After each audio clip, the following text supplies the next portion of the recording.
Hello, and welcome to the latest Insights Live tax strategies for today and tomorrow. I'm Susie Allen, Vice President of Insights from Fidelity Wealth Management. Thank you for joining us today and submitting questions. Your questions have helped shape our discussion. So today we're talking taxes, a very important planning topic here. And taxes have been in the headlines recently with policy changes. And we know many of our clients are wondering about strategies to help reduce taxable income, pass on more wealth, and lots more. So we have a lot to cover today, a little bit of a roadmap. First, we're going to talk about the latest tax laws and what they mean for you. Then we'll move the conversation to Roth conversions, managing taxes in retirement, and estate planning. And we'll end our conversation with a discussion on taxes on investments. But before we get going, a few disclosures. Fidelity does not give tax or legal advice, and nothing we discuss today should be interpreted as tax or legal advice. The information we are providing is going to be educational in nature, and it may not apply to your situation. If you do have legal or tax questions about your specific situation, we encourage you to talk to your attorney or tax professional.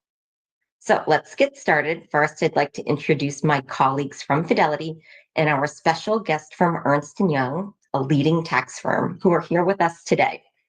I'll ask them to introduce themselves and briefly describe their role. So Seema, let's start with you.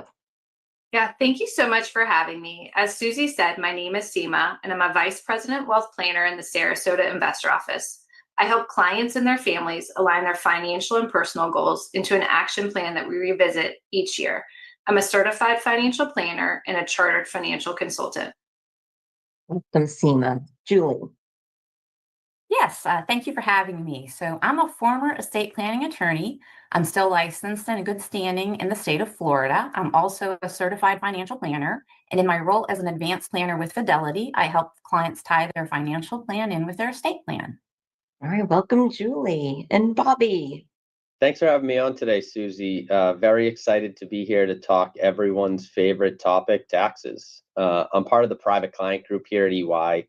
We support individuals with how they can optimize their tax situation and how it fits into their overall financial plan. Well, welcome, Bobby. Welcome, panelists. So let's start with the big changes that have made headlines earlier this summer, the new tax bill. Bobby, can you give us a high-level overview of the key changes that are likely to affect our clients? Sure, happy to, Susie. I think, first, it was very nice of Congress to pass this on the 4th of July this year, made for some very exciting reading on the beach. Maybe not the ideal reading on the beach, but nonetheless. So let's start with some of the provisions that stayed the same. There were many provisions from the Tax Cuts and Jobs Act of 2017 that were set to expire. This new legislation made those permanent. So what are those? The current tax brackets stayed the same. So the top rate stays at 37%, where previously it was set to sunset back to 39.6%. The state and local tax deduction, which is often referred to as SALT, which was a big sticking point in the negotiations, was increased from $10,000 to $40,000. Now, there are some phase outs and limits on timing, i.e. it's not permanent, but we'll touch on that in a little bit. The estate tax. So there's a lot of uncertainty around the estate tax and around multi-generational wealth planning in the past, given the lifetime exemption was not permanent and some of the sunsets that were set to occur. The recent legislation makes the lifetime exemption permanent at $15 million per individual. Now that'll be indexed for inflation. But I think this is a big one that'll allow folks more certainty as they're thinking through their wealth transition planning. The qualified business income deduction for business owners out there was made permanent, which provides a 20% deduction for their qualified business income. And for some higher income filers, there's going to be some new limitations starting in 2026 on the deductibility of their itemized deductions and charitable contributions. Seema is going to touch on that a little bit more later on. Well, thank you for highlighting some of the big changes. What about some of the lesser known changes clients should also know about? Yeah. So we heard a lot on the campaign trail about things like no tax on tips, no tax on overtime, no tax on Social Security, deductible car loan interest. So what actually happened with some of that stuff? No tax on tips and overtime. So that is now law, and it allows a deduction of up to $25,000 for married couples. Now, there are some phase outs to keep in mind that start at around $150,000 and $300,000, depending on filing status. Deductible car loan interest, which allows a deduction now for up to $10,000 on car loan interest for cars assembled in the U.S. Again, there are some phase outs to be mindful of with that. Now, one thing that was talked about a lot that's not in the final legislation was tax on Social Security. So everything related to taxation of Social Security remains the same under the rules that it always has been. Then probably worth mentioning, there's a new savings account for kids called a Trump account, which is fundable with up to $5,000 a year. It's treated very similarly to a non-deductible IRA contribution that parents and others can contribute for kids up until age 18, at which point it effectively converts to a traditional IRA. Thank you for running through some of the bigger changes and lesser known, lots to unpack. Let's start with some of the immediate considerations for income tax planning. You mentioned the SALT caps. Can you explain a bit more what that means for higher income tax filers? Yep. Yeah. So the SALT cap refers to the state and local tax deduction, and this was limited under the Tax Cuts and Jobs Act to $10,000, which presented a big change and challenge for some folks, especially in high tax states. And homeowners, that were paying taxes in excess of $10,000 that were now unable to deduct the full amount. So under the current legislation, the bill that passed, this year, that was expanded to $40,000. So we go from $10,000 to $40,000. But there's a couple things to keep in mind with that. That's not permanent. So we have that through tax year 2029, and it's set to increase 1% a year through 2029. And then when it comes to phase outs, for folks that earn more than $500,000, they can only take advantage of a reduced deduction, and it gets phased out entirely once you hit $600,000 of income. Thank you for running through those. Lots to consider. Now, let's talk a little bit about charitable deductions. What about changes there? Seema, can you speak to this from a high net worth perspective? Sure. So starting in 2026, there's going to be changes for deductions for charitable giving. For starters, if you do not itemize, which actually is a majority of filers, you will be able to deduct $1,000 for single filers and $2,000 for married filing jointly for cash contributions. For those who do itemize, the new legislation will cap tax benefits of charitable deductions at 35% of adjusted gross income, even for those in the 37% marginal tax bracket. That means those in our highest tax bracket will lose 2% of their deduction. And you can only claim a tax deduction to the extent that your qualified contribution exceeds 0.5% of your adjusted gross income. Finally, the new law permanently extended the ceiling on deductions of up to 60% of adjusted gross income for cash contributions to most public charities. Because of the floor and the cap for itemized deductions, charitable bunching may make more sense for a lot of charitable givers this year. Charitable bunching is taking several years' worth of donations and giving it in 1 year either to the charity itself or to a donor-advised sponsor. A donor-advised fund is like a charitable investment account that allows for irrevocable, tax-deductible contributions upfront while making grants to charities now or over time. Right, thank you, Seema. Let's bring Julie into this conversation a bit more. So what do the new federal and gift estate tax rates mean for clients? Yeah, so first of all, let's go back over those exemption amounts. So for 2025, the estate, gift, and generation skipping transfer tax exemptions are $13.99 million per taxpayer. And then in 2026, this is going to increase to $15 million per taxpayer. And then that $15 million exemption is going to be indexed with inflation in future years. And then we also have the annual gift tax exclusion. So this is the amount you can give away each year to anyone, and it's not even considered a taxable gift. And so this wasn't changed by the new tax law. That amount for 2025 is $19,000 per recipient. And then this amount is indexed with inflation, and it can only be increased by $1,000 increments. And so it's likely it will increase to $20,000 at some point in the next few years. So with these higher exemptions, the reality is that most taxpayers won't have a taxable estate at the federal level. But the other reality is when it comes to tax laws, permanent, unfortunately, doesn't really mean permanent. So in other words, a new administration and Congress could make changes to the One Big Beautiful Bill Act and then lower the exemptions, which would make more taxpayers subject to federal estate taxes. So of course, it's going to be important to monitor changes in the federal tax laws as we go forward. But going back to your question, Susie, so for now, what does that increased exemption mean for our clients with states that are valued above the exemption? I'm sorry, below the exemption. So for those clients, while your estate won't be taxable at the federal level, depending on the state where you live or where you own real estate, your estate may be subject to some taxes at the state level. And so there's still a handful of states that collect a gift tax. So I'm looking at you, Connecticut. And then there's an estate tax or an inheritance tax, or maybe even both in other states. And I'm looking at you, Maryland, you have both. And so, for example, while the current exemption is that 13.99 million, in Oregon, the state exemption is only 1 million. And in Massachusetts, it's only 2 million. And so you need to be aware of these lower state exemptions and then plan accordingly. And then what does it mean for our clients who have estates that are already valued over that higher exemption? So for those of you who haven't already maxed out your lifetime gift tax exemption, now's a really good time to start planning your estate taxes. So the sooner you start, the potential for reducing those estate taxes is greater. And then if you've already maxed out your lifetime gift tax exemption, then the good news is you'll be able to continue to gift as the lifetime exemption increases. So for instance, in 2026, when that exemption goes from 13.99 million to 15 million, you'll have an additional 1.01 million to gift.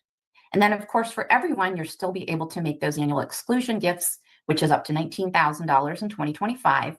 Those aren't considered gifts at all. Well, that's great. And I appreciate the state by state reflection point there. So just make sure that you're familiar with what's happening in the different states. All right. Well, given the new estate tax limits, what does that mean for estate planning from a tax perspective? Well, so some practical tips that you should consider taking now would be to review your current and projected net worth with your financial advisor. So while your estate might not be taxable now, you may be surprised to learn that based on that projected income and expenses and then the growth on your portfolio, you may have a taxable estate in the near future. And so planning now could reduce or eliminate those taxes. And so this has happened with several clients I've met with since the new law was passed. So while they thought they were safe from estate taxes with the higher exemption, the reality is that the growth on their portfolio is projected to outpace the inflation-adjusted exemption. And so their estates are projected to become taxable in the next 5 to 10 years. So definitely something to take a look at now so you can plan for a potential taxable estate. And then you should also review your foundational estate planning documents, and you want to focus on the tax provisions. So estate planning has really shifted over the past few years to encompass both estate tax planning and income tax planning. So before the focus was mainly on the estate tax planning when the exemption was much lower, but now we're also incorporating income tax planning into estate planning. And so you want to make sure your documents incorporate flexibility for income tax and estate tax planning, and that the documents will allow for modifications as the laws change. And if you have any existing irrevocable trusts, then you want to review those for any type of estate or income tax planning opportunities.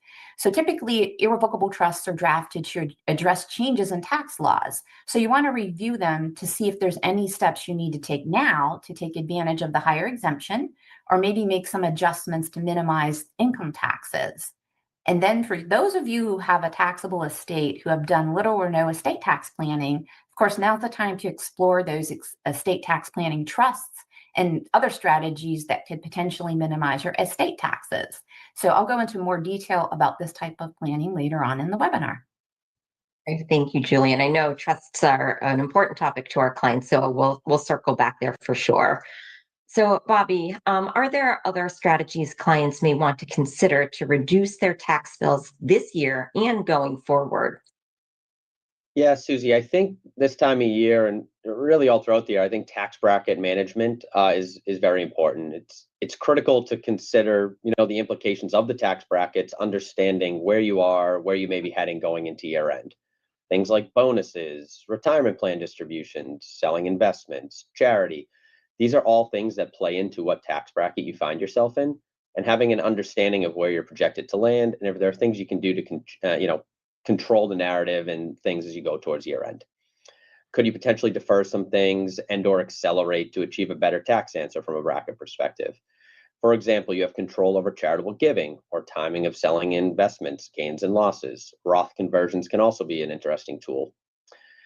One thing that's become more commonplace over the last few years is fewer folks itemizing their deductions, as Seema pointed out, given the increased standard deduction, which is currently a little under 16,000 for single and a little over 31,000 for married folks. So I think very important to think about your charitable giving, and if bunching your contributions into one year might provide more benefit, given you may be able to itemize in that year that you bunch into. And as Seema pointed out, the use of a donor advised fund can be a very important tool to consider when you're thinking through this type of planning. I think going forward, I think considering maxing out your tax advantage accounts, such as your 401ks and your 403bs and your health savings accounts, since everything you contribute to these accounts is typically with pre-tax money, which lowers your taxable income. And a follow-up question for you. Are there any special considerations for business owners?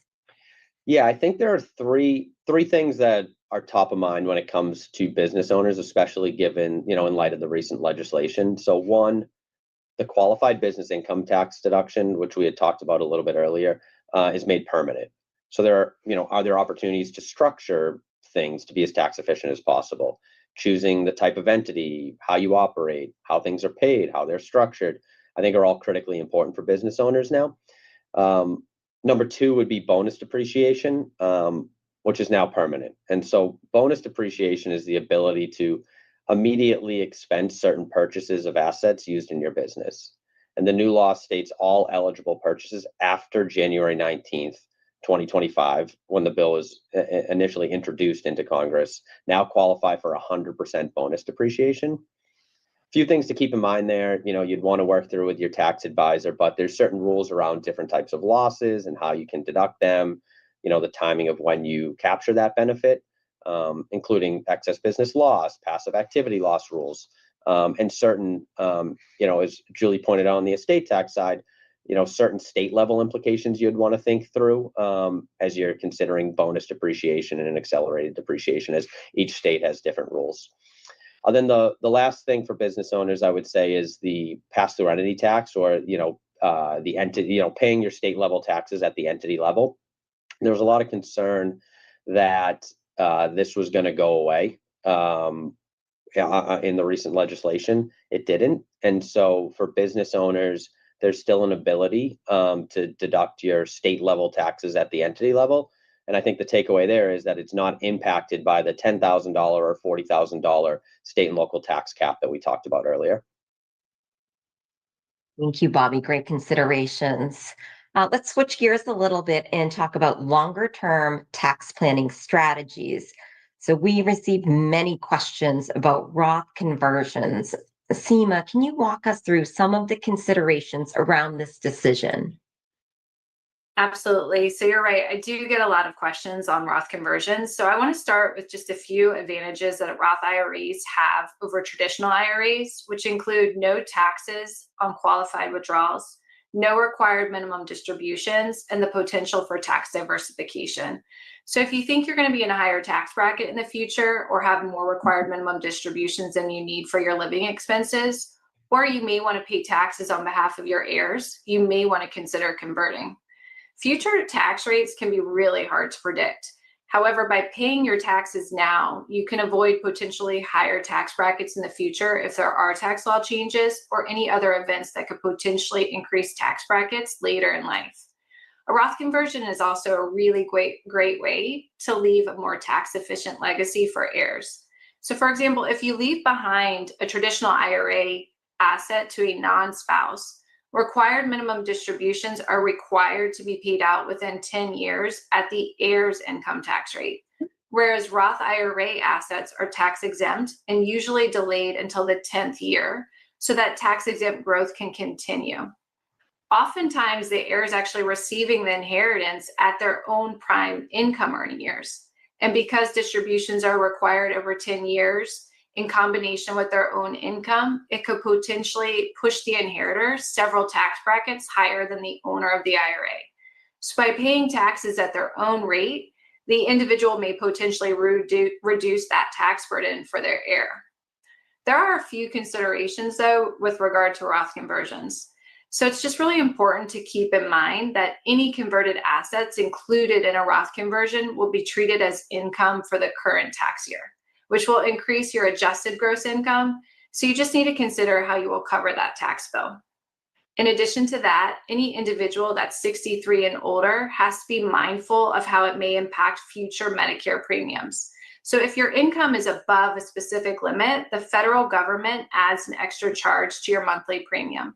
This charge is known as the Income-Related Monthly Adjustment Amount, or commonly referred to as IRMA. There's a 2-year look-back period for IRMA, meaning it's based on your income from the 2 years prior. There's another thing to keep in mind, which is called your net investment income tax, or NIT for short. Roth conversions are also added as income when you're calculating your modified adjusted gross income. So for individuals that are single filers with a modified adjusted gross income above $200,000 or $250,000 for married filing joint, there's an additional 3.8% taxed on top of your capital gains rate. Given the considerations I've outlined, I think it's important to really consider Roth conversions before you reach RMD age. The other thing to consider is if you know your tax bracket will significantly fall in any one given year, it may present an opportunity to do a conversion. Thank you, Seema. I know we give you lots of acronyms to talk through there too, and a lot of great considerations, so appreciate it. Wondering what are other strategies available to help manage taxes on retirement income? Yeah, so as Bobby mentioned, we talked about tax bracket management. So to take it a little bit further, when a client reaches their required minimum distribution age, their required withdrawals may impact their tax bracket. So if you have a majority of your assets in pre-tax dollars in accounts like your IRA or your 401k, you may want to consider what's called an accelerated distribution schedule. So under this approach, an individual would actually take more money than they need out of their IRA for the year, but not so much it pushes them into a higher tax bracket. They can then move those assets into either a taxable registration or even a Roth account, and this will help give them tax diversification and smooth out their tax brackets over their lifetime. Another strategy someone might want to consider is in their low bracket tax years, they could do what's called capital gains harvesting. So if a client finds themselves in a 12% or lower tax bracket, there's an opportunity to harvest gains since the tax rate on any capital gains would be 0 for someone who's in a 12% or lower tax bracket. Further, if the individual actually doesn't need those funds, they could repurchase the same assets and reset their cost basis. Remember, it's fine to repurchase those assets immediately since there's no wash sales on gains, only for losses. And then one final strategy I just want to discuss is purchasing a qualified income annuity. There was a tax law change a few years ago that made it possible to satisfy your RMDs with income purchased from pre-tax qualified dollars from an IRA. In some cases, it may actually reduce or eliminate the RMD on that IRA, which can actually help manage your income as well as continue to grow your assets tax deferred.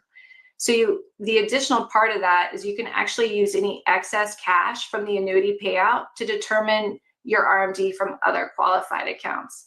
I know I talked through a lot there, so just remember it's always important to consult a tax advisor before you implement any strategy. Well, these are certainly great strategies, Seema. Thank you. Wanted to bring in a question that we received from a client, and I'll paraphrase a bit here. So can you talk about withdrawal strategies for retirement? What's the most tax efficient way to withdraw from different types of accounts? Absolutely. This is a really great question, Susie, and I think it comes down to client-specific information. So I can say that traditional thinking was to always start with taxable accounts, then tax deferred, and finally tax exempt. However, when you realize that tax bracket management can potentially reduce taxes by spreading them out, you need to look at a client's personal situation. So given how many different scenarios could really vary per person, there is no one right answer to this question. In my practice, I truly take an individualized approach, as there is no one size fits all in portfolio strategy. For example, even a client's marital status could impact withdrawal strategies. IRAs and HSAs, or health savings accounts, have preferential treatment for spouses. Something not a lot of people realize is money left behind in HSAs to non-spouses have to be paid out in 1 year. Clients can then use the year of death to use HSA funds to pay for medical expenses for the decedent, but the remaining balance will be paid out. All right, thanks, Seema. Julie, we were talking about charitable earlier. So are there charitable strategies that can help with taxes on retirement income? Well, so yes, there's actually several different ways that you can potentially reduce your taxes on retirement income by gifting to charity. And so the first way is to make what's called a qualified charitable distribution, or QCD for short. So after you reach the age of 70 and a half, you can directly gift from your IRA to certain types of charities. And then that gifted amount is going to be excluded from your taxable income. But there's a couple of things you need to know about QCDs. They can only be made to public charities. They can't be made to private foundations or supporting organizations or to your donor advised fund. And they do count towards your required minimum distributions each year. And in 2025, your QCDs are limited to a total of $108,000. But this amount's indexed with inflation, so just keep an eye out for that amount going up over time. And then last thing to note about QCDs is that they'll help to lower your adjusted gross income. So this, of course, could potentially reduce your Medicare premiums, your taxes on Social Security, and then just your overall taxes. Now, the second way that you could potentially reduce your income is to simply gift your highly appreciated stock to charity instead of giving cash. And so this would obviously reduce your capital gains taxes in the future. And then the third way to potentially reduce your income with charitable gifting is a little bit more complex. You can basically make gifts into an irrevocable charitable trust. And these come in two types. There's what's called a charitable remainder trust, where you or a beneficiary that you choose would receive an income stream for a number of years or for life. And then what's left in the trust at the end of the term or after death, that goes to charity. And then the other type is called a charitable lead trust. And so this is where one or more charities that you choose would receive that income stream for a number of years, or it could be for the lifetime of the person who creates the trust, or for the lifetime of maybe their spouse or maybe a lineal descendant. And then after the term ends, or after the death of the person whose life was used as the measuring life, what's left in the trust goes to you or a beneficiary of your choice. So how charitable trusts help to save on taxes is that if you gift into the trust during your lifetime, then you'll likely receive a partial charitable income tax deduction on your tax return. Or if you go ahead and you set this up, it's created and funded after your death, so it's part of your estate plan, then your estate's going to receive a charitable estate tax reduction. Estate tax deduction. And then the other thing to keep in mind is that gifting into a charitable trust is going to defer capital gains taxes on the gifted assets until distributions are made from the trust to a non-charitable beneficiary. And so that's just a few different ways that you can reduce your income in retirement through gifting to charity. Appreciate that, Julie. Thank you. Now, staying with retirement, for people who may be thinking of moving either before or in retirement, what do they need to know about tax considerations? Bobby, help us here.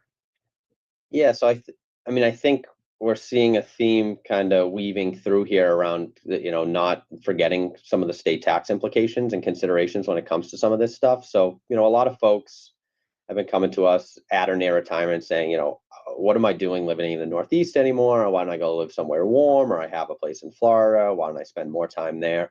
We've seen a lot of mobility over the last few years, and that can certainly complicate folks' state tax footprint. Investment decisions certainly come into play. A lot of Northeast states have increased state level taxes over the past few years. So the state tax burden is playing an even bigger factor in decisions. So I think a few things to keep in mind, Susie.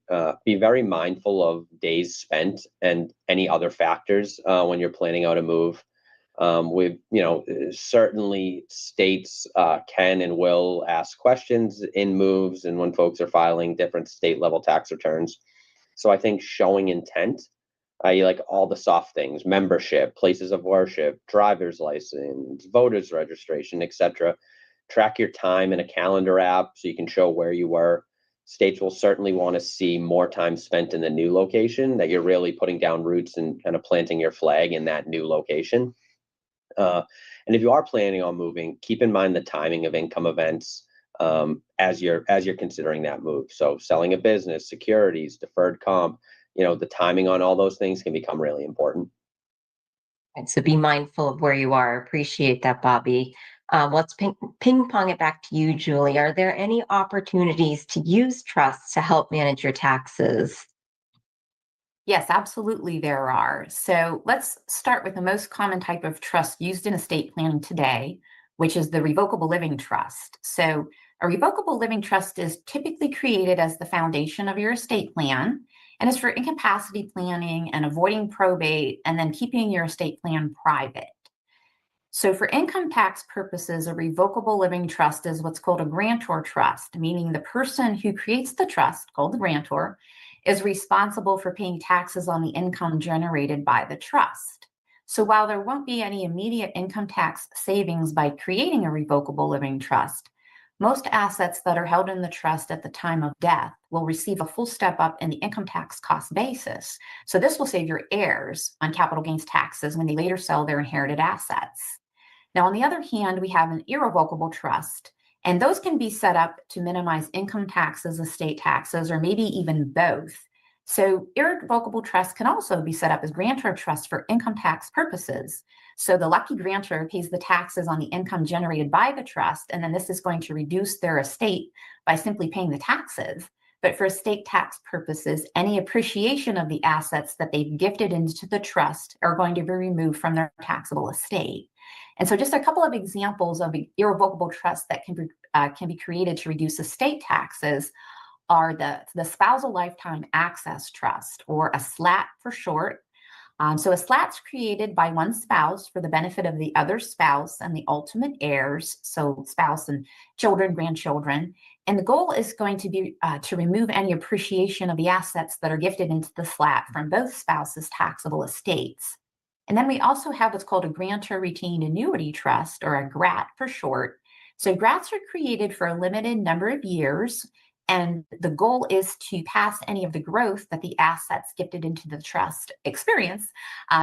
Any growth in those assets would be gifted over to the trust beneficiaries. And so then we also have some irrevocable trusts that can be set up as non-grantor trusts for income tax purposes. And the reason for doing this would be to help reduce state income taxes. So with the non-grantor, income taxes can be shifted away from the grantor's high income tax state to the trust itself. And so you'd want to, and of course you'd create that trust in a state where the tax laws are a little more favorable. And as I mentioned before, now is a good opportunity to review those existing irrevocable trusts, so we can look for any type of estate and income tax planning opportunities that might be available now with these new tax laws. All right, appreciate it, Julie. I'm hearing slats and grats, so I'm thankful that you're here to help us with trusts. Now, speaking of estate planning, the laws around inherited IRAs have changed fairly recently.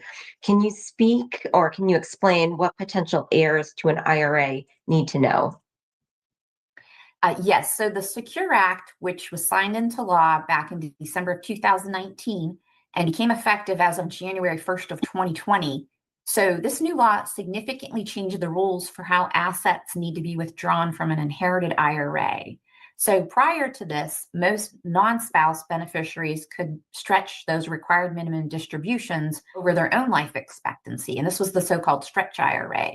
But now most non-spouse beneficiaries have to withdraw the IRA assets by December 31st of the 10th year following the original account owner's date of death. And so, but I do want to clarify that after the Secure Act, surviving spouses can still use that life expectancy method to calculate their required minimum distributions. And in addition to surviving spouses, there's a very narrow category of what's referred to as eligible designated beneficiaries who can still use that life expectancy method. But for most non-spouse beneficiaries who inherit traditional IRAs, if the original account owner died before the date that they had to take their first required minimum distribution, then the beneficiary doesn't have to take any required distributions in years 1 to 9, but then they do have to fully withdraw the IRA assets by the end of that 10th year. Now, on the other hand, if the original account owner was already taking required minimum distributions when they passed away, then the beneficiary has to take required minimum distributions in years 1 to 9 after the account owner's death, based on that beneficiary's life expectancy, and then the remaining balance has to be withdrawn by the end of that 10th year. And then for Roth IRAs, the beneficiary doesn't have to take any distributions in years 1 to 9, but they do have to fully withdraw the Roth IRA assets by the end of that 10th year. And so I just want to say, based on those changes, if you haven't taken a look at your IRA beneficiary designations recently, then you really should, because you want to make sure that your IRAs will still pass the way you intend them to. Yes, can't underscore the importance of having your beneficiaries in place. Thank you for that. All right, let's pivot a bit here. Another area of tax management we want to discuss is around investing. So let's talk about taxes on investment income. Bobby, how can clients reduce those? Yeah, I think a lot of your, standard blocking and tackling tax planning applies here. So as you're going into year end, think about tax loss considerations to reposition the portfolio. Something to be mindful of is how the netting rules work when we're talking about short-term and long-term gains and capital gain distributions, and how does that all work together? So kind of let's go through those rules quickly. So short-term capital gains and losses are taxed at your ordinary income tax rate. So if you're in the top bracket, that's 37%. On the other hand, you have long-term capital gains and losses that are taxed at your preferential rate. So that's a top tax bracket of 20%.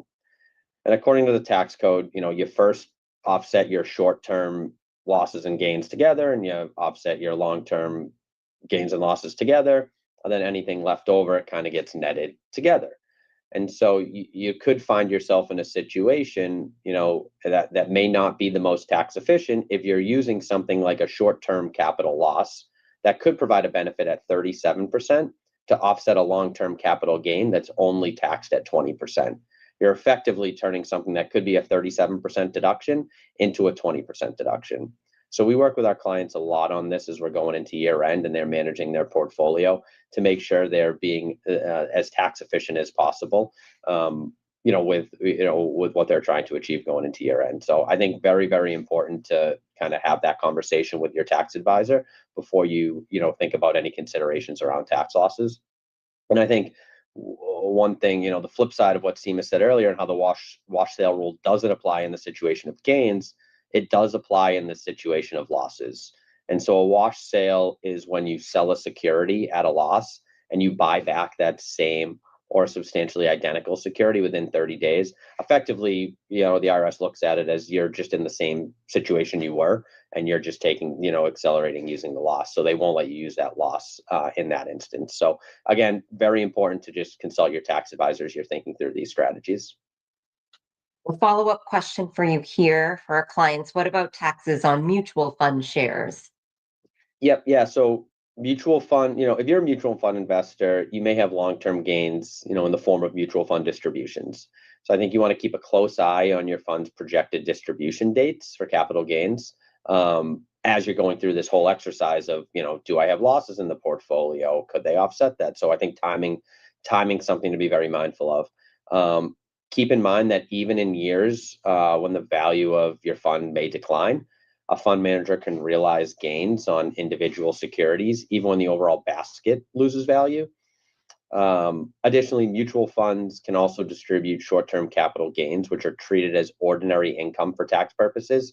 So unlike the short-term capital gains that we talked about from, for instance, selling securities, the investor cannot use capital losses to offset these type of mutual fund short-term ordinary type income. Some mutual funds now will explicitly call out tax efficiency as an objective. And, while they'll not be free from capital gain distributions, they may be more efficient than funds that, for instance, do a lot of trading and do not take the ultimate tax burden kind of into consideration. And, some folks may want to look at ETFs as they may offer some more tax efficiency compared to mutual funds. Speaking of selling stocks, some of our clients have long time holdings that may have appreciated in value. So what are some strategies to dilute those positions while potentially reducing tax consequences? Yeah, so we hear this one a lot, and I think the first thing that comes to mind whenever I hear appreciated securities is, what's your plan for charitable giving? If that is part of your plan and you are charitably inclined, these can be a very, very good asset to gift to charity. You can donate these shares directly to charity, or, as Seema pointed out, to a donor advised fund, and you capture a fair market value deduction for the value, as long as it's held greater than 1 year, while avoiding any tax on the appreciation. Some other strategies may involve gifting some to family members or trust for family members. Now, I think the important thing to remember here is that when you gift appreciated securities or any appreciated property, in that scenario, the family member who receives it would be responsible for paying any capital gains tax on that appreciation when they sell the position. Contrasting that with someone who inherits those shares of stock, right now under the current rules, they receive a step up in basis of those shares, potentially wiping out much, if not all, of the capital gains. So you have to weigh the risk of holding the position to receive the step up of basis at death versus gifting the asset, and having the next generation potentially have to deal with those, future tax obligations. However, could there be an opportunity, where that family member is in a lower tax bracket, so you may be able to achieve some tax efficiency. So I think, Seema brought up a very good point earlier. I think a lot of this stuff is very individualized and case by case and fact determinative. So I think very important to, consult your advisors on this. You could also, always just sell the security and try to offset it with any tax losses available in your portfolio, like we discussed. But again, I think the main takeaway is, how does it fit into your overall plan and the goals that you're trying to achieve? Certainly also underscore the importance of your overall plan and your goals. So what about dividends? Many of our clients hold dividend-paying stocks for income. We received this question from a client. If you have a high dividend strategy, are there still options to reduce your taxes? Seema, can you help us here as you work with clients all the time? Sure. So, Susie, I think it's important to remember, if you're buying dividend stocks in a taxable account, that you can actually receive two different types of dividends: qualified and non-qualified. So qualified dividends are taxed at the capital gains rate, and non-qualified are taxed at ordinary income rates. So if a client needs income and it is a low tax bracket, it can make sense to have high dividend stocks in a taxable account. However, for individuals who have other sources of income, such as pensions, Social Security, annuities, placing the dividend paying stocks in your tax advantage account, like the IRA, could shield the income until you actually need it. All right, Seema, we have another client question for you. How should assets be balanced across mutual funds, tax managed funds, IRAs, stocks, and bonds to potentially reduce taxes? Yeah, so I'm actually very passionate about this topic, because, as the saying goes, it's not what you make, it's what you keep. And Fidelity does this well by layering asset location on top of asset allocation. So asset allocation is what you own. It's your stocks and your bonds, whereas asset location decides where you put them: your taxable account, tax deferred, or tax exempt. And the goal is making sure you get the right asset in the right location. So, for example, in your taxable account, Fidelity will keep most of the assets in individual stocks or municipal bonds or any other tax efficient security. Whereas in the tax deferred IRA, we put inefficient assets like your bonds, REITs, and dividend paying stocks. And in the tax exempt account, we put our growth, international, and small caps. Fidelity will then rebalance the total asset allocation in tax deferred accounts without having to make many tax changes at all in the taxable account. This actually helps reduce the client's tax burden. In addition to that, as Bobby mentioned, in taxable accounts, we try to tax loss harvest throughout the year. So taxpayer can use that $3,000 of capital losses to offset ordinary income per year and carry forward any unused losses into the future. Let me give you a really quick example of a client who is paying the IRS on capital distributions and gains from mutual funds held in his taxable account, but not using the income. We integrated asset location, and in the first year, he was able to save $15,000. Consider the potential impact over the 30 years of his retirement. Great example there. Thank you. Seema, let's tie this all together. So, how do you help clients incorporate tax planning into their wealth strategy? What do they need to keep in mind or be aware of?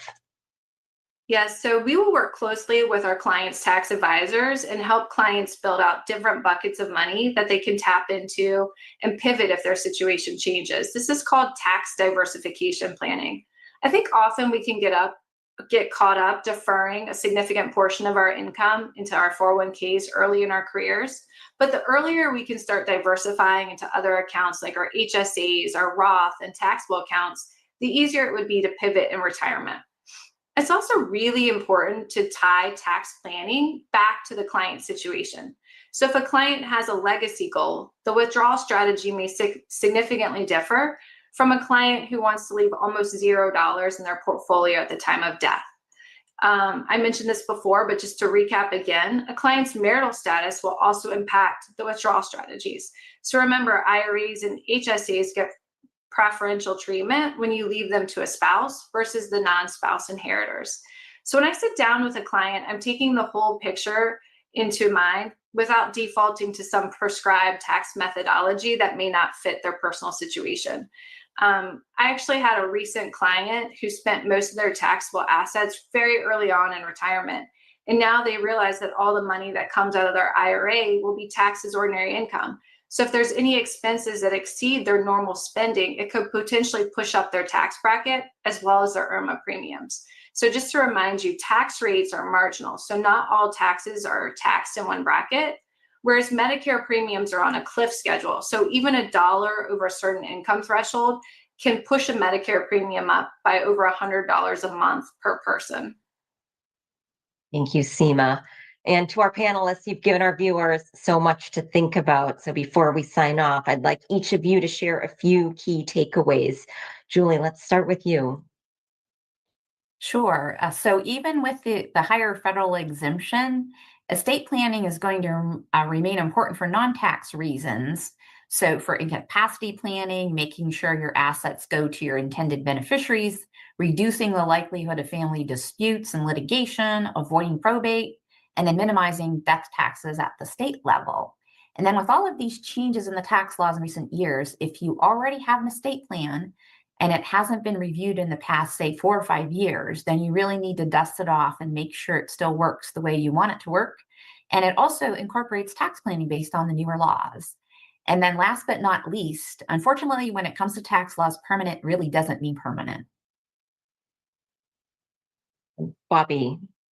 Yeah, I like that, Julie. I mean, over the last 10 plus years, we've seen changes in the tax law at, I think, a pace at which we had not seen before. And I don't think we'll see that pace slow down. So from my perspective, I think the big takeaway is now is a great time to connect with your tax advisor. The recent legislation provides folks, a great opportunity to reevaluate their financial plan and see how some of the things we talked about today fits into that. And, there are ways to optimize their overall tax situation. And Seema. Yeah, so I think Roth conversions often receive a lot of attention, but coupling them with asset location and tax bracket management could potentially help reduce taxes over a client's lifetime. And the other thing I would have people keep in mind is think long-term tax planning versus minimizing taxes in 1 year. It really is a long game.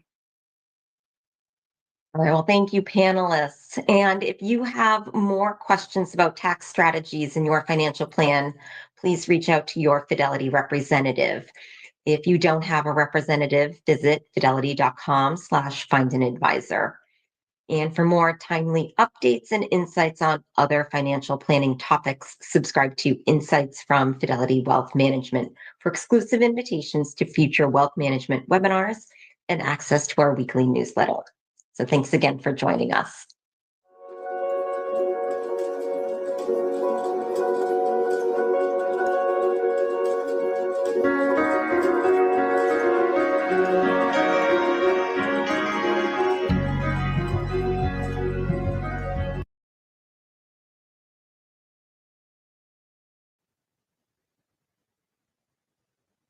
Hello and welcome to the latest Fidelity Insights Live webinar. My name is Jim Armstrong. I work on the webinar team here at Fidelity. Thanks for taking time out of your day to join us. Today, we're going to be talking about some tax-smart wealth strategies that could potentially impact your financial life. Our panelists are ready to begin today's discussion, but before we do, I do want to mention that Fidelity doesn't give tax or legal advice. So nothing we talk about today should be interpreted as tax or legal advice. The information we provide is going to be general in nature, and it might not apply to your situation. If you do have tax or legal questions about your specific situation, we encourage you to talk to your tax professional or to your attorney. All right, ready to get going today. We've built today's discussion entirely around many of the excellent questions that the audience sent in when you registered. So based upon your input, our panelists are going to be talking about a wide range of things, including but not limited to tax smart investing, Roth conversions, lots of great questions about that, other Roth strategies, charitable giving, the upcoming election, of course, and a whole lot more. Before we get going, though, I'd love it if each of our panelists could just spend 30 seconds to a minute or so introducing yourselves, talking about the work you do at Fidelity, and the perspective you bring to today's conversation. So, Michelle, we'll start with you. Oh, thank you, Jim. I am a Vice President Wealth Planner at Fidelity Investments, and I've been at Fidelity now 20 years, working face-to-face with our clients as an advisor in the branch system. I currently support clients and their families that desire a deeper level of planning and a one-on-one relationship. Excellent. Thanks for joining us today. Naveen?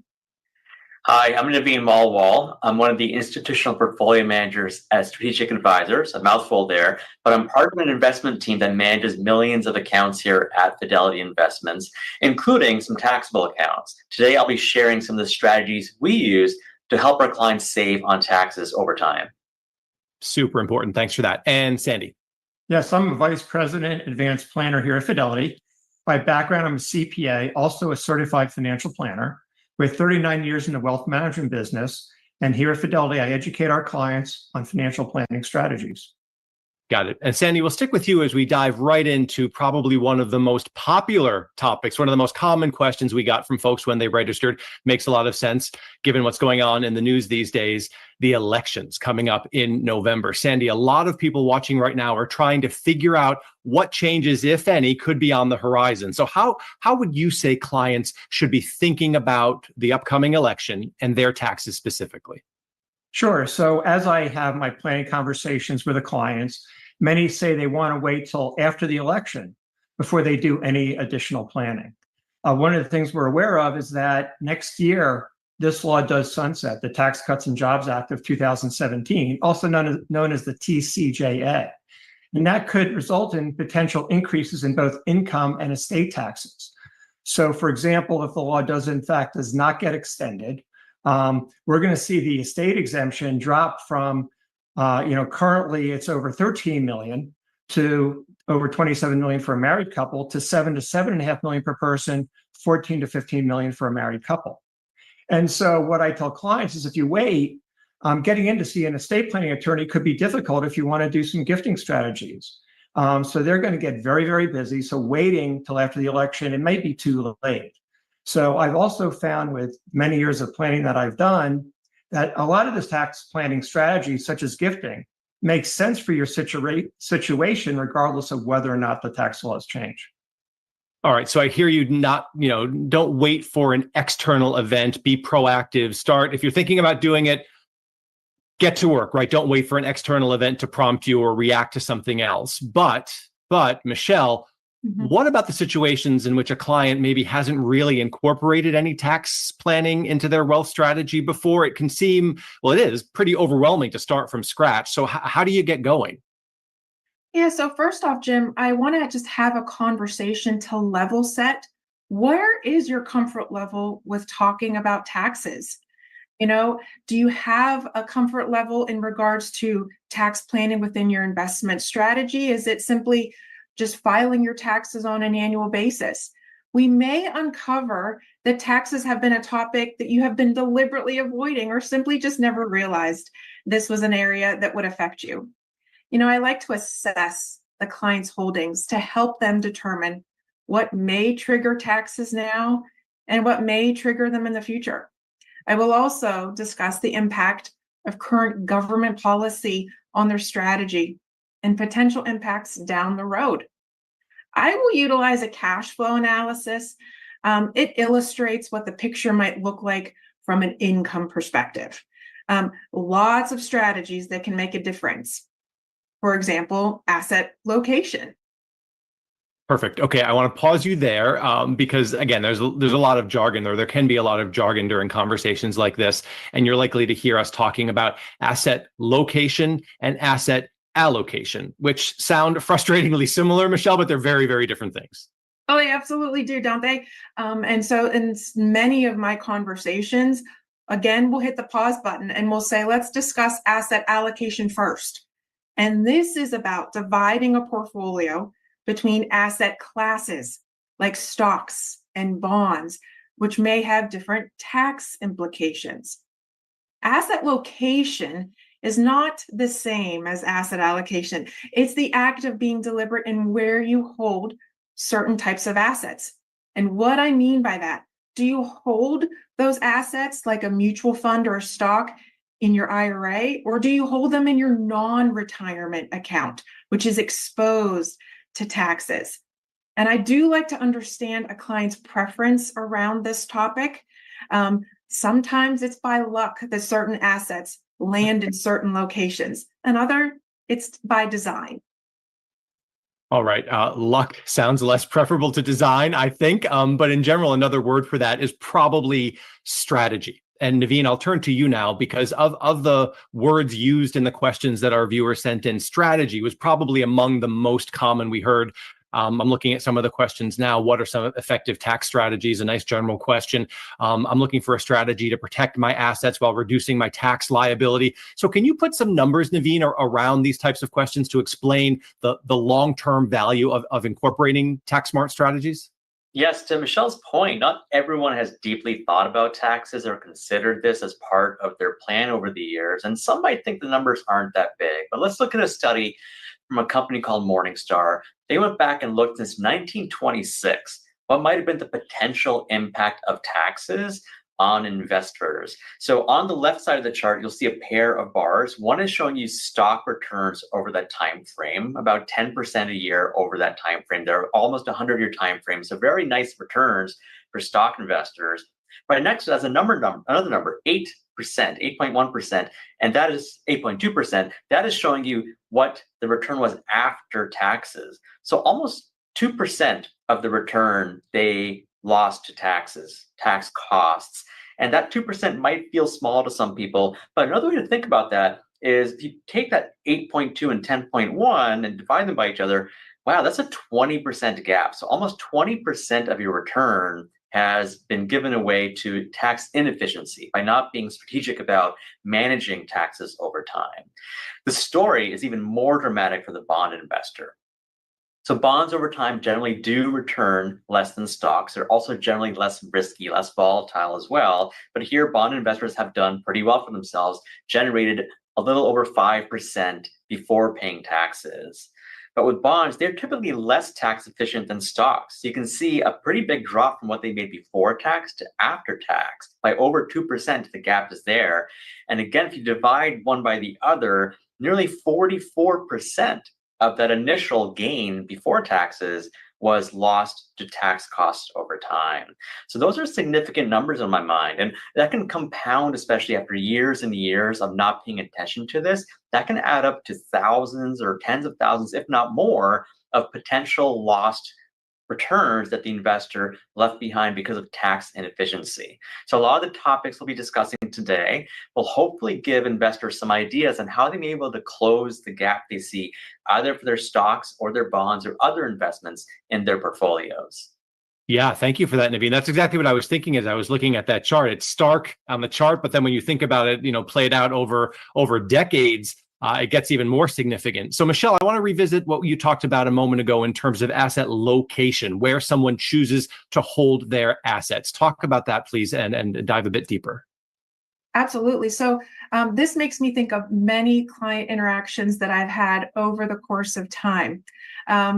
Picture it, the beginning of the new tax calendar year, and you as an investor might reach out to me and ask, why are my taxes going up? Well, this is a specific situation where tax location came into play. And I'm going to talk about a mutual fund that pays out capital gain distributions or may have a high turnover rate, may be inefficient to hold in a taxable account. This is because the mutual fund generates taxable income for the investor. Some of these capital gain distributions may create unfavorable tax outcomes for the investor and possibly bumping their tax bracket higher, and for some retirees impacting their Medicare costs. I have been present for many of these surprises in regards to discussions with clients, and it is an unfavorable surprise. So consider holding these assets in an IRA to potentially avoid those capital gain distribution impacts. Individual stocks and ETFs can be much more efficient assets to hold in a non-retirement account.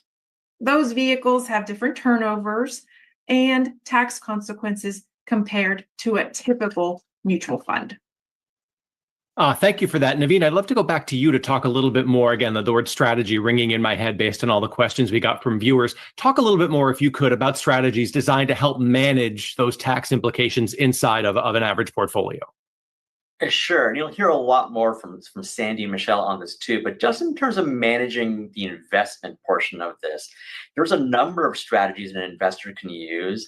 Here I want to share a visual that can list just 8 of these strategies that are available. There potentially are more, but I work with over 100 investment professionals here in Boston and in Denver, some in Ireland and other parts of the United States, and dozens of them focus on these types of strategies to help our clients get better after-tax results. There's a pretty long list. I'm not going to detail all of them here on this page, but I can break them up into 2 categories.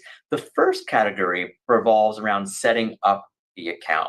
So first of all, moving the existing asset of the client, whether it's already at Fidelity or come from the outside, how can we bring their account in line with a good asset allocation, as Michelle said, the mix of stocks and bonds and other investments, while not incurring a lot of tax gains. So doing that in a way where it does not generate a lot of trades or selling and realizing gains over time. The other piece of this goes back to something else Michelle touched on, is investing in tax efficient investments. So Michelle gave you a couple of examples already. Another classic example is in bond investing. Many bonds are actually tax inefficient. So you pay the tax on the income coming in every 6 months or so. However, municipal bonds generally are very tax efficient. For most investors, they are exempt from federal taxes. And depending on where you live, state, city, they may also potentially be exempt from state and local taxes. So that's an example of tax efficiency. And I agree with Michelle, this is something you can apply even to your stock investments. Some stock funds do generate a lot of trades and gains year in and year out because the portfolio manager strategy is much more active, a lot of buying and selling happening, whereas other managers or other strategies are more buy and hold by nature, and they tend to be more efficient. So those are more desirable investments to have in accounts that are taxable, so the tax cost can be lower than something that is perhaps less tax efficient. And those techniques strike me, Naveen, as ways to build a nice foundation for a tax smart portfolio. What do you do to manage it after an investor is up and running, though? Right. So why do I have dozens of people looking at this day in and day out? There's a lot of maintenance that goes into this. So once the account is up and running, there's a lot of stuff that we can still do to vigilantly make sure we're doing everything we can to be tax efficient over time. So some of it is just maintenance over time. As stocks and bonds rise and fall, we typically look to realign the portfolio to its long-term target. So after, say, a strong stock rally, a portfolio that started off as half stocks and half bonds might be more like 55%, 45% stocks. Bring that back to 50-50, which lines up with the client's goal and risk tolerance. We want to do that in a tax smart way, where we're perhaps selling off investments that are either at a loss or a small gain to buy other parts of the portfolio to bring it back in line.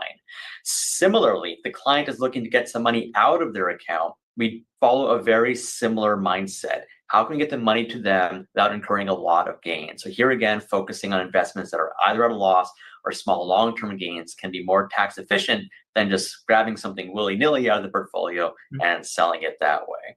So that's some part of the maintenance. Another big part of this is managing distributions. So towards the end of the year, in the third, fourth quarter, we start to get updates from different fund companies on their estimates of how much the distribution might be for some funds out there. And this can be helpful to look at for two reasons. One, if we already own a fund, we will then look at the potential distribution and think about, is this a strategy worth hanging on to? If it's going to be a large distribution and it's a fund that we're not as in favor of as anymore, perhaps that's something we do pull out of the client's portfolio and look for something else instead. Or the other way we can use this research is to avoid funds that have said their gains are going to pay out a pretty big distribution this year. So why not wait till the distribution has been paid out before potentially acquiring that fund? And the last thing I'll cover on this list, this glorious 8-circle strategy here, is tax loss harvesting. And tax loss harvesting is a strategy an investor can use to basically take advantage of market volatility or the ups and downs of the market to potentially generate some tax benefits in the current year or in future years for themselves.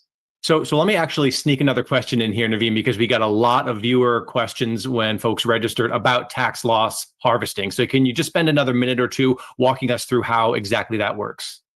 I can, and this will be a preview. So I encourage you to discuss this with your tax advisor, do your own research on this as well. You can have a lot of little technical concerns around this, but at a high level, the general idea is the tax code does allow investors to use realized losses in their portfolio to potentially offset tax liabilities in other parts of their lives. So let's take an example to bring some of this to life and get away from some of the jargon I'm using. All right, so let's say we have an investor who buys a certain stock at the start of the year, and after the recent sell-off, they're not as enthused about owning it. So they sell that stock out of their portfolio. And by the time the trade settles, they have realized a $5,000 loss from that investment. So that is unfortunate.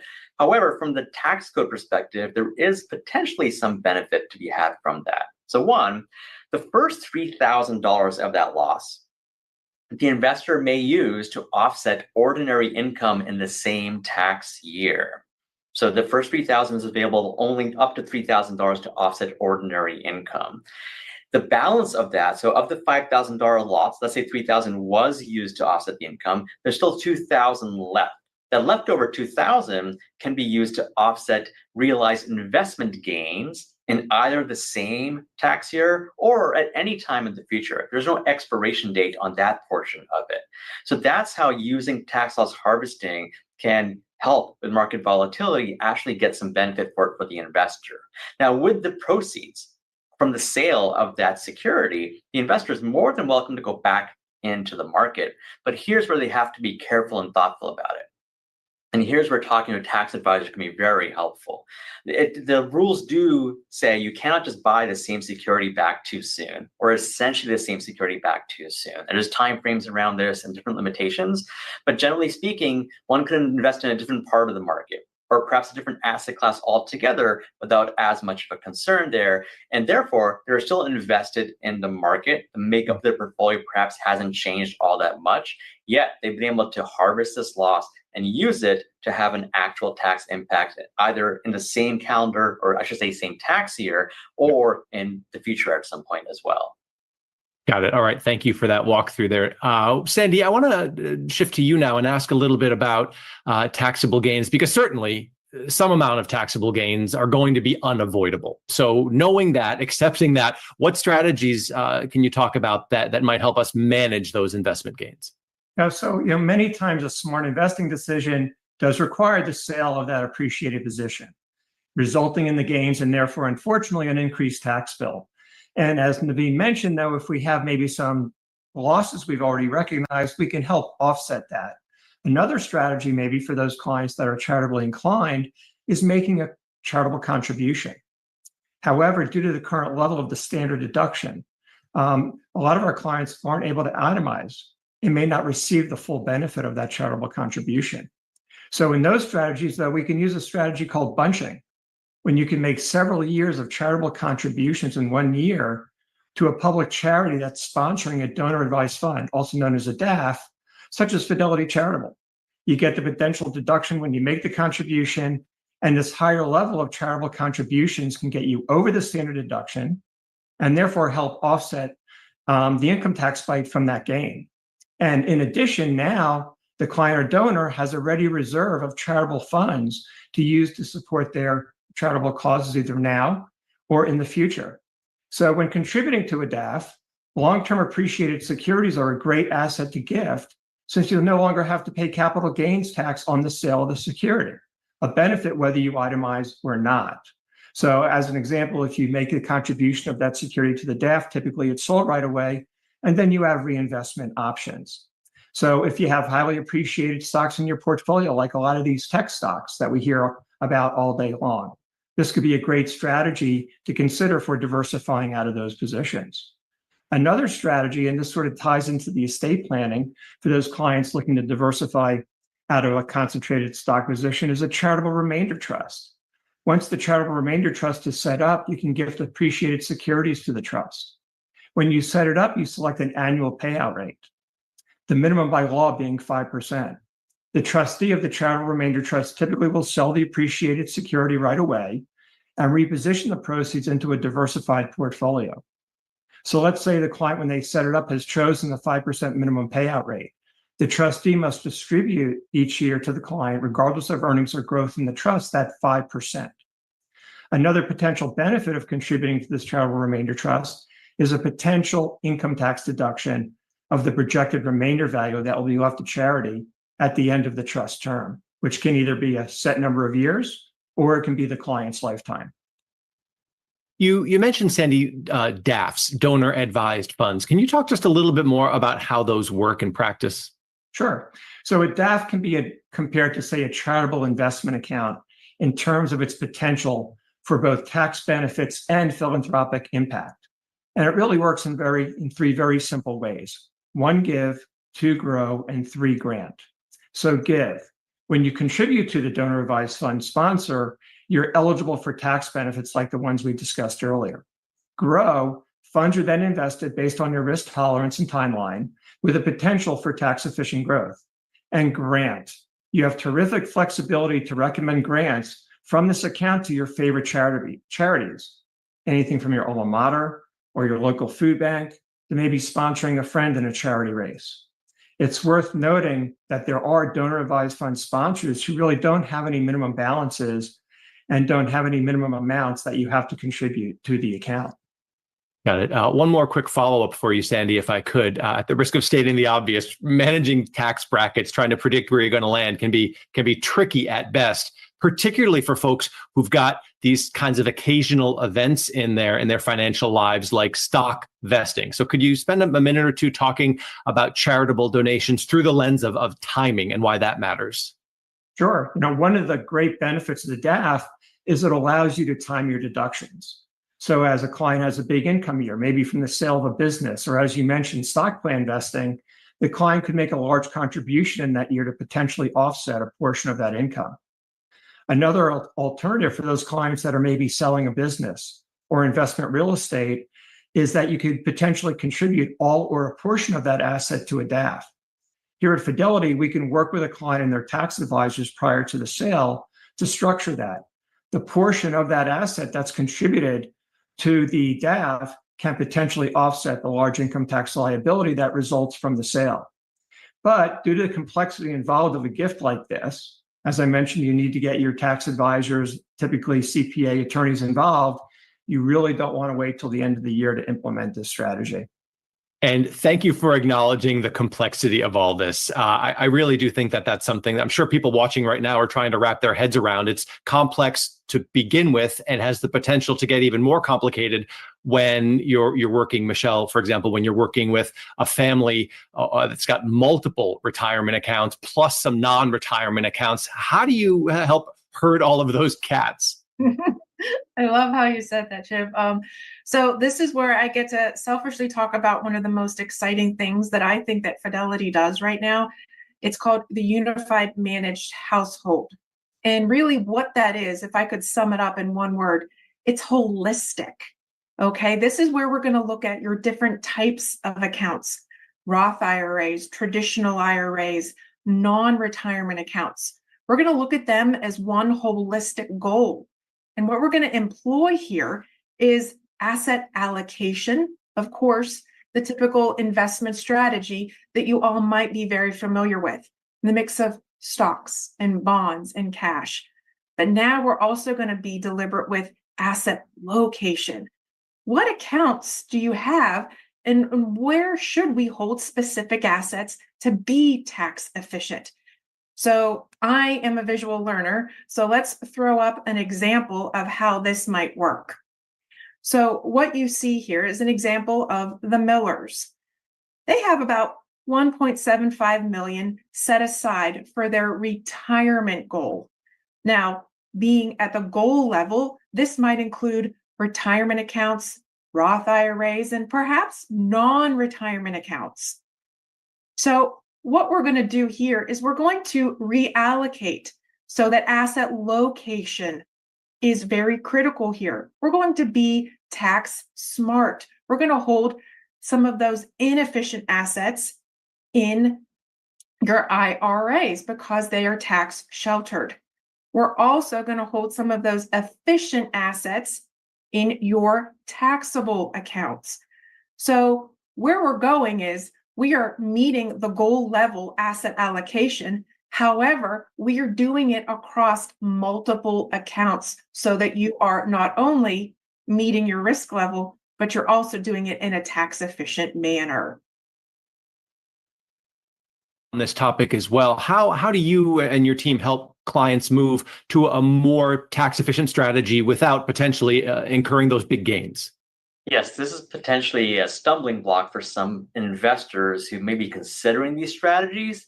And they open up their account and they shake their head saying, this can't be for me. I have so many positions here I've held for a long time and they're at a sizable gain. I can't afford for someone to come in, sell everything off, and then start from scratch. The good news is the team here has had decades of experience managing accounts and transitioning accounts into alignment with perhaps our view on how to manage these tax efficiently. And with that, a lot of our new clients are surprised at how much of their existing portfolio actually doesn't change all that much. So our approach, the team uses an approach here of trying to build around the client's existing portfolio. And in many cases, the clients typically coming in already have a mix of different types of stocks, bonds, US international, maybe some bond exposure as well. So a lot of the positions can stay where they are. And it's about working around the edges of that to fill in some gaps or make some adjustments. And there's also the option for the investment manager here to be thoughtful about not rushing into this. So they can wait perhaps a few weeks or months for certain positions to go from a short-term gain to a long-term gain, as that can potentially reduce the tax impact of any trading. And they may also take a longer time to adjust the portfolio, say as long as over 3 tax years. This is especially true if the client is coming in with a stock or two or other positions that are, quote, more concentrated in their portfolio, but more importantly are sitting on some sizable gains. By spreading out the gradual reduction of those positions over a longer time frame and perhaps letting market volatility do its thing where you can harvest some losses along the way, it potentially reduces the tax impact of those trades rather than doing them all in the first few days of the account transitioning from wherever it is into the tax managed strategy that our investment manager is trying to implement for the client based on their goals, their risk tolerance, and other things they've shared with advisors like Michelle. So it's a very comprehensive, very thoughtful approach. And I find, generally speaking, many clients are pleasantly surprised to see this wasn't going to be as expensive tax-wise as they thought to move into a strategy here at Fidelity. Always good to find that out for sure. So thanks for that, Naveen.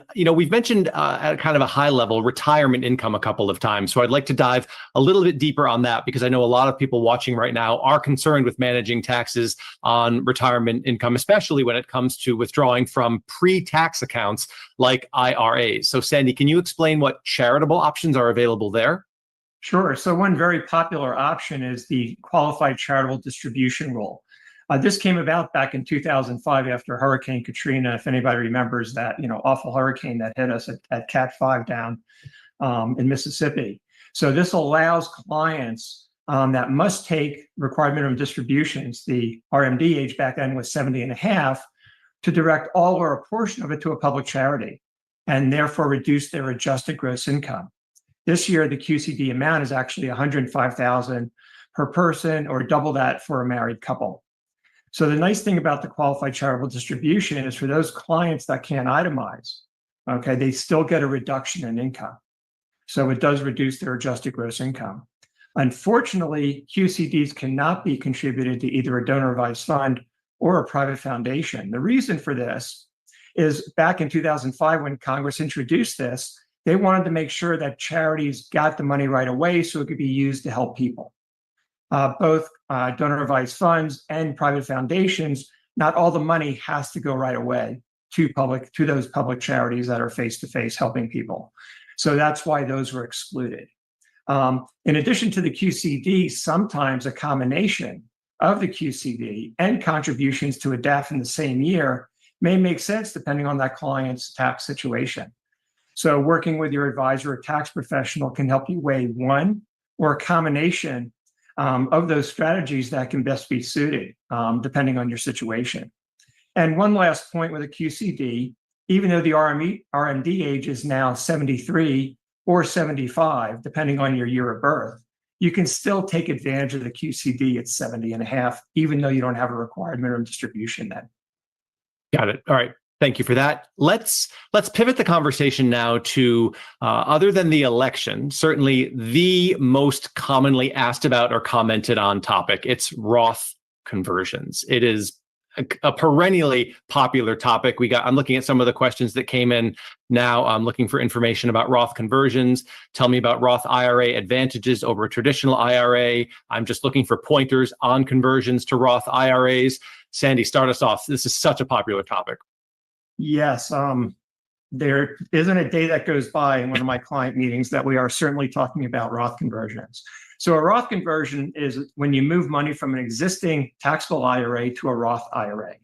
So the pre-tax balances that are converted to the Roth are subject to ordinary income tax in the year that you do that. There are no income limitations when doing a Roth conversion, though, unlike if you're working and want to make annual Roth contributions. So one of the major benefits of a Roth is you are not required to take required minimum distributions during your lifetime. So if you don't need those funds to live on, it can grow income tax-free, potentially a great wealth transfer strategy. And if you're married, you can leave it to your spouse. They can roll it over to their own Roth, and they also don't have to take required distributions. At death, though, when it's left to a non-spouse beneficiary, they are required to take distributions at that time. Another potential benefit with a Roth is that it can help with tax bracket management. Let's say that you're at the top of your marginal bracket and working with your CPA and say doing tax planning, and you need additional funds to pay bills, but you don't want to pay additional income tax as it pushes you into a higher marginal bracket. Maybe you should consider a qualified tax-free distribution from your Roth IRA. Okay, Michelle, I want to turn to you now. A healthy size subset of the Roth conversion questions had to do with, help me figure out if this makes sense for me. Here's one question, word for word. Is a Roth conversion really worth doing? So Michelle, how do you help someone like that wrap their brains around whether or not this is something they actually should do? Absolutely. A lot of this I find ends up being water cooler talk of, should I do a Roth conversion? Yep. Should I not? And first off, it's critical for me to understand if there is a value gained by implementing this strategy. I utilize my planning software to model out potential Roth IRA conversions. And my software will tell me a couple of things. What is your impact to taxes now and later? How much taxes will this cost you now? And how much potentially can you save later by doing this now? And also a potential impact to your heirs. And what I mean by that is leaving a Roth IRA to your heirs can be a very tax efficient but tax friendly vehicle to leave for loved ones. And what I mean by that is you might be aware that the laws were changed that we can no longer stretch out required minimum distributions over the course of our lifetime for non-spouse beneficiaries. You must spend that down within 10 years. So that rule does apply to Roth IRAs. Your non-spouse beneficiaries must withdraw money within 10 years. However, those withdrawals will not be considered income to your heirs. I also like to discuss something we call tax appetite. How much is the investor willing to endure in regards to fast forwarding some of their tax obligation? And does policy play into this for you? Does legacy and estate planning play a part in this? And also, how about healthcare planning? Consider discussing this with your tax advisor for sure, and they understand your complete tax situation and can provide some tax advice on this. Tax appetite's a great phrase. I can imagine some people have some pretty strong opinions about what their appetite is. But I love your framing of it, because this idea is Roth conversions are really all about making the most educated predictions for when you can best handle your tax burden, right? There's a tax burden associated with it. It's just a matter of figuring out, when in your lifetime you can handle that. And as you mentioned, healthcare planning is probably one of the biggest variables. And we got this question I wanted you to take in. It's excellent. The person says, does it ever make sense to make a large Roth conversion, even if it causes a Medicare premium surcharge, in parentheses, IRMA? How would one decide? So Michelle, here's somebody who has all the facts at hand. They know what they need to be worried about. They just don't know what to do next. Oh, absolutely. So this is one that I have experienced. This is one that I see quite often. So when it comes to the Medicare surcharge, IRMA, that is not forever. That is a one-time surcharge on your Medicare premiums. So some people like to, quote unquote, football spike their Roth conversion so that they can get more money, as much as their heart's desire, into a Roth IRA in one calendar year. This does cause more taxes in that year. This does affect your Medicare premium surcharge. And this is where I do like to pause again and understand your preferences. Is this something that you are trying to do for legacy purpose or for future tax planning purposes? But the healthcare discussion is one that takes center stage for many investors. Whether it's our own personal healthcare journey or someone near and dear to us, that we all understand that the cost of healthcare is tremendous. And therefore, another way to consider the benefit of having a bucket of Roth IRA funds is to tax efficiently fund future healthcare cost needs. Long-term care is very expensive, as we all know. And the idea of having to pull from a tax-free source can be very helpful later in life. And unfortunately, taxes in the future may be higher, and especially higher for those that file as a single taxpayer. As you may or may not be aware, IRA distributions are included in your modified adjusted gross income. That counts towards your Medicare premium bracket. The income-related monthly adjustment amount, or IRMA, is an additional charge that high-income earners must pay on top of their Medicare Part B and Part D premiums. However, Roth IRA distributions do not affect your Medicare IRMA bracket calculation. Hence, there may be a benefit to building a tax-free bucket that not only grows tax-free, but can help pay efficiently for those possible Medicare costs, medical costs in the future. Absolutely. Hey, Sandy, I'm curious what in your practice you've seen as the biggest consideration that folks have when it comes to whether or not a Roth conversion might make sense for them. So, when evaluating it, we like to see, does this make economic sense? And one of the considerations that I think clients really haven't given a lot of thought to is, do we have adequate cash on hand to pay the tax? Money sitting in money market, as an example, or a savings account. Because if we don't, well, we have to raise the cash somewhere. Either we have to take more money out of the IRA to pay the tax on the conversion, which really usually never makes sense, or maybe we're selling off appreciated securities. So certainly if we're tax managing the portfolio, maybe we can help offset that bite. But those are the things that you have to consideration. Because if, we have to, raise cash by selling things, taking more money out of the IRA, we're paying tax on tax. It usually extends or almost always extends the break-even point where it no longer makes sense to do that Roth conversion. If you're going to convert an IRA to a Roth, as mentioned previously, you can make a charitable contribution in that year, maybe to potentially offset that income tax liability. And a couple other considerations is, we have this pending tax law sunset where we're going to see the income tax rates potentially go up in 2026. So maybe accelerating the Roth conversion strategy into maybe this year and next year, right, when the income tax brackets or rates are potentially lower. And then, of course, as Michelle mentioned, we've got to take into consideration, how does that affect our modified adjusted gross income, which impacts our Medicare premiums, right? So it could affect that, and that obviously impacts the economics of the decision as well.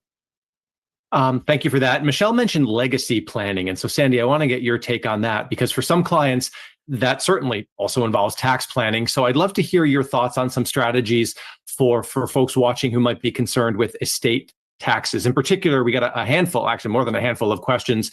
I'll share a few of them now from folks when they registered. Someone wants to know how to transfer assets to children while I'm still alive. Somebody else wrote in and said, I'm interested in using trusts for asset transfer. And then another person said, how can I use trusts and annual gifting to help make the eventual transfer of my assets more tax efficient? A lot of ground to cover there, Sandy. Absolutely. So for those clients that may be subject to estate tax, every dollar of income and appreciation they're currently not spending, the government's now a 40% partner. Pretty depressing to think about that, right? Especially if you're working hard all day long, and now you come home and 40% of the net earnings are going to Uncle Sam if we die. So gifting assets that aren't needed to provide for your lifestyle can remove that appreciation from your taxable estate. So in planning with our clients, we like to break the wealth down into two buckets, as it were. One I like to call lifetime income needs or lifetime capital needs. That's the money clients need to live their life, right? They usually don't want to gift money and find out one day, oh, I need that. Now I have to go and ask my children for money, right? Typically aren't very comfortable doing that. So that's the money we need to live our life and maintain our lifestyle. And the second bucket is the wealth surplus. And this is the money we can use for gifting. So the strategies include an $18,000 annual exclusion gift to individuals. And if you're married, you can do $36,000. So between children, grandchildren, you have 10 beneficiaries. Each one of those, as a married couple, you can give each of them $36,000 each year. So this is each and every year. And this annual exclusion amount does adjust annually for inflation, but it only goes up in $1,000 increments. So the last couple of years, we did see a jump. We may not see it go up next year because inflation has tamped down a bit. So if we do have clients who want to gift in excess of the annual exclusion amount, so one way is they can make a large gift now, say to an irrevocable trust, of their lifetime exemption. So for our very wealthy clients, they could give $13.6 million if they're married over 27 million and move that money out of your estate. And as I mentioned, making these gifts to an irrevocable trust is a common strategy. Another great strategy is funding 529 plans. So there's a nice benefit of the law where you can gift, in essence, prepay 5 years of annual exclusion gifts in year one into a 529 account. So this year, an individual can gift $90,000 to a 529 for a beneficiary, or if you're married, $180,000 to that beneficiary. So another strategy is you can pay tuition and medical expenses on behalf of another. So as long as that is paid directly to the provider of the service, this doesn't count against your annual exclusion amount or your lifetime exemption. So as an example, we see a lot of grandparents paying private school and college tuition for their grandchildren. So just a great strategy. And as a reminder, I mentioned that because of the sunset in the tax law next year, we are going to see, that potentially lower exemption in 2026. So for those clients who have the ability to give that entire 13.61 million, it makes sense. Because if, let's say, they give $13 million this year, and then we're sitting here in 2026 and the exemption goes to $7 million, well, they were able to give $6 million they would have lost. A terrific strategy for those clients that can afford it. Yeah, really good reminder there. Thank you for bringing that up again about the potential change, not guarantee change, but potential change to that tax law. Any other trust-related strategies that the clients might want to consider, Sandy? Yeah, there's actually quite a few. So one, giving that lifetime exemption, say, to an irrevocable trust. There are different types of irrevocable trusts. We mentioned the charitable remainder trust previously. There's charitable lead trust. There's grantor retained annuity trusts. There's other strategies that are non-trust, say, an intra-family loan. Or you can maybe use family limited partnerships or limited liability companies to leverage gifts, as it were. Gifting of a residence to a qualified personal residence trust. So those of us in the estate planning profession, as it were, we sort of call it the alphabet soup of gifting strategies, everything from crafts to FLPs to GRATs to Cuperts, et cetera, et cetera. So out all this alphabet soup, and we do a great job here at Fidelity, I believe, educating our clients on these strategies. And one last reminder, it does take time to implement these trust strategies. So one more reason not to wait. It may make sense, just go ahead and get the documents drafted, sort of get teed up to make gifts, but you could still wait to ultimately fund those gifts. Yeah, that's great context there, Sandy, because as you just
and for you, Michelle, because it really ties up nicely what we've been talking about here.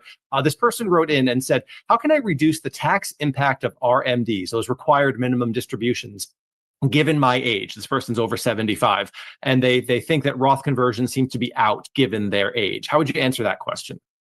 I get this question a lot, and I don't want anyone to assume just because of your age that just phases you out of considering this as an option for you.